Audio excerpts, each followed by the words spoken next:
howdy. Martha Spencer here. And Emily Spencer and our friends here behind. And we're from up in the Grayson Highlands area, right in the White Top Mountain, southwestern part of Virginia, and come from the Appalachian Mountain music tradition.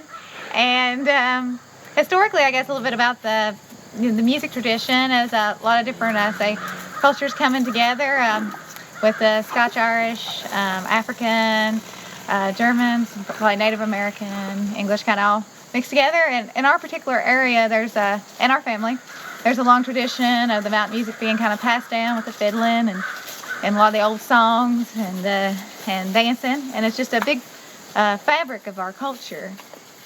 And we both play in the White Top Mountain Band.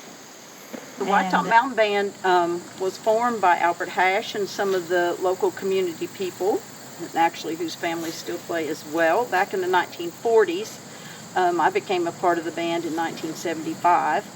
And Albert Hash is kind of a legend in this area as both a fiddler and a luthier and a person that was always ready to help and share whatever he knew with other people about instrument making or about playing.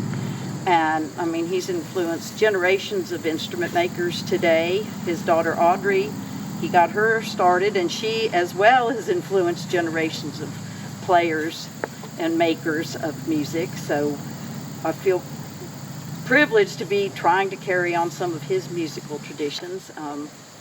I learned clawhammer banjo from local folks up in this region, John Blevins and Enoch Rutherford and Lawrence Russell, that have since gone on. So I'm glad to carry on their traditions and try to pass it on to others. All of us most of us in the band anyway, have done a lot of teaching throughout.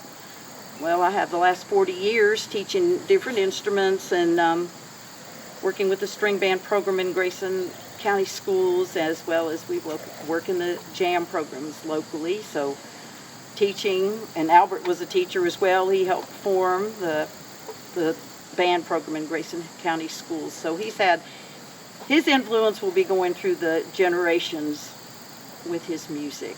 And during this time, it has been a tough time for musicians, just everywhere, and just missing the festivals and missing, just trying to make a living. But also, I think music here is just a fabric of everyday life, kind of a solace in hard times. Like a sad song can kind of just, I think you can relate to, or a fiddle tune sometimes just uplift your spirits. And I think in the Appalachian area, you kind of grew up, used to some isolation. And the music, like I said, kind of is just a part of, I guess, people's entertainment, everyday life, has been for generations. And I think it's still a big part of that. And I think it always will be. Not only the musicians, but the audience, the dancers, the people that run the venues, and it's just a huge part of life here.